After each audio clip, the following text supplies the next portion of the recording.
Some skeptics have said that Jesus could have engineered the fulfillment of these prophecies. Of course, Jesus could not have determined where he was going to be born, so to be born in Bethlehem, obviously he could not have engineered that. Also, as the suffering servant, it would have been difficult for him to engineer such a specific fulfillment of Isaiah 53. But on the other hand, the fact that Jesus performed certain actions that in fact fulfilled prophecies only demonstrates that he was indeed the Messiah. Anyone who enters Jerusalem riding on a donkey, in obvious fulfillment of Zechariah 9:9, is saying, yes, I am the Messiah. So we certainly have a glimpse in that fulfilled prophecy of the self-consciousness of Jesus, that he truly believed that he was the Messiah. Scholars have determined that Jesus fulfilled at least 4 major prophecies, each written a minimum of 3 centuries before his birth. Their content ranged from specific details about his life to the symbolic implications of his death.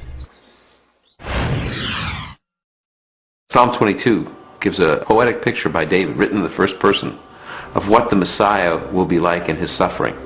And one of the things he says is that they will pierce my hands and my feet. Now, David wrote before crucifixion was known, probably by about 300 years. As Isaiah 53 says, he was pierced through. It gives us the reason for his death. He was pierced through for our iniquities. So there's a purpose. He dies not just because he's a martyr, but because he's a substitution for sin. A college professor of mathematics and science named Dr. Peter Stoner wanted to determine what the odds were that any human being throughout history could fulfill the messianic prophecies.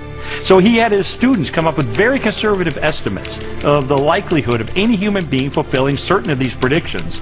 And then they just ran the numbers. And what they determined is that the odds of any human being fulfilling 48 of these ancient prophecies would be 1 chance in a trillion.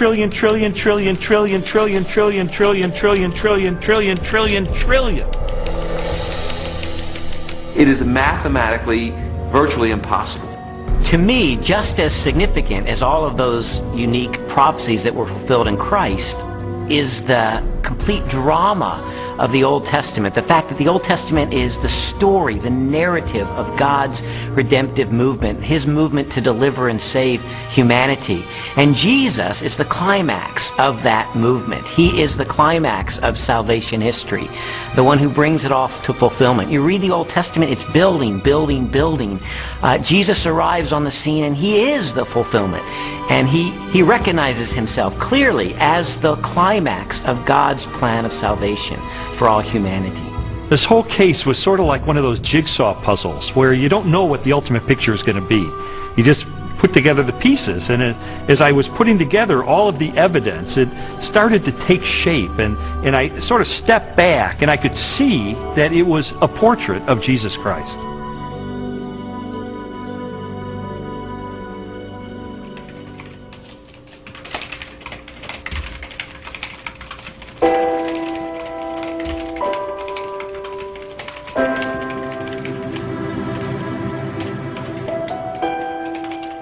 This was not just an intellectual journey. There was a very real emotional component to this, because I would find things along the way that would challenge me and my worldview on a very deep level. And I would recoil from it, and I wouldn't want to believe it. And I mean, there were so many reasons why I didn't want there to be a God, because I did not want to be held accountable for my life. I didn't know at the time why Lee was so angry. I thought it was just being stubborn. He says, after coming through it, that it was conviction.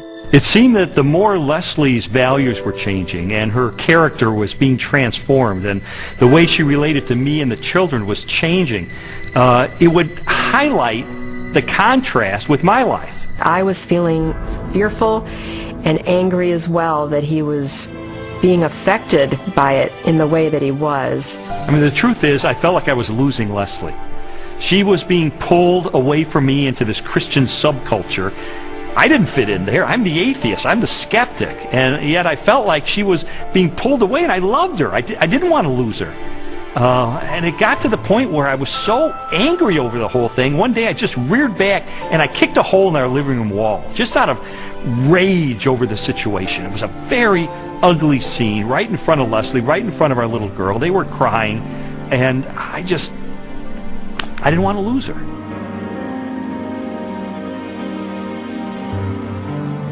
Jesus's body was never found, and so and they predicted it. Well, you know, he talked about it, and it was predicted, and it happened. I mean, it's this easy. It's as simple as that. We just tend to complicate it, man. No, not physically, not his physical body. So when they came the following morning and rolled back the great stone in front of the tomb, and he wasn't there. No, it must have been dark in that. I don't know. They must have missed him. No, I don't think physically a physical body can rise. I don't think that he was yanked out of that, or physically walked out and walked down the street and met with him. It just doesn't make any sense to me. For more than a year, I'd investigated the historical record for the reliability of the New Testament. I'd looked at the identity of Jesus. But now it was time to look at the ultimate evidence for who he really was, the purported resurrection of Jesus from the dead. And for that, I went to the best scholars that I could track down.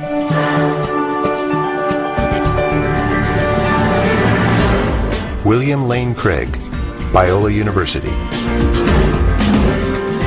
Gary Habermas, Liberty University.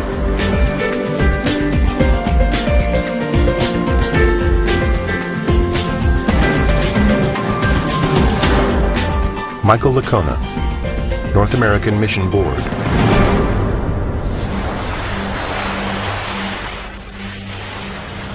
You see, while Jesus was on earth, he made some really radical claims. He claimed to be the uniquely divine servant of God, and he claimed that the only way that we could get to God would be through him. Now, I submit to you that if one of your professors made some claims like that, you would think that he or she was a few French fries short of a Happy Meal. Those are some really audacious claims. Well, a lot of Jesus critics responded to him the same way that you or I would respond to someone making those claims today. Oh yeah, pal? You really think that's who you are? Well, tell you what, why don't you show it to us? Why don't you give us a sign? Show us a miracle or something. And Jesus said, well, I'll give you one miracle, one sign, my resurrection from the dead. The resurrection of Jesus really is the pivotal event of history. Anybody can claim to be the Son of God, as Jesus clearly did. The question is, can you back it up? What evidence is there to support your claim? What credentials do you have? And if Jesus really did return from the dead, that's excellent evidence that he is who he claimed to be, the one and only Son of God. To weigh the validity of Jesus' resurrection, we must first consider his death. Many skeptics have proposed that Jesus merely fainted on the cross, or was drugged, and later escaped as part of a conspiracy. By contrast, the four gospel narratives collectively describe the events of his public beating, death by crucifixion, and burial. Pilate had Jesus flogged and handed him over to be crucified. Mark 15:15. Chances of surviving crucifixion were extremely bleak. Crucifixion and the tortures that normally preceded it was the worst way to die in antiquity. A person was scourged to the point usually that their intestines, arteries, and veins were laid bare. And then after that, a person was dragged out where they were impaled to a cross or a tree and then left hanging there in excruciating pain. In fact, the word excruciating comes from the Latin, out of the cross.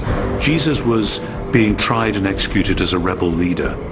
Now, in the Roman army, if you were responsible for looking after one prisoner of war, even if he was a rather insignificant prisoner of war, if you let him get away, your life would be forfeit in place of his, and life was very cheap.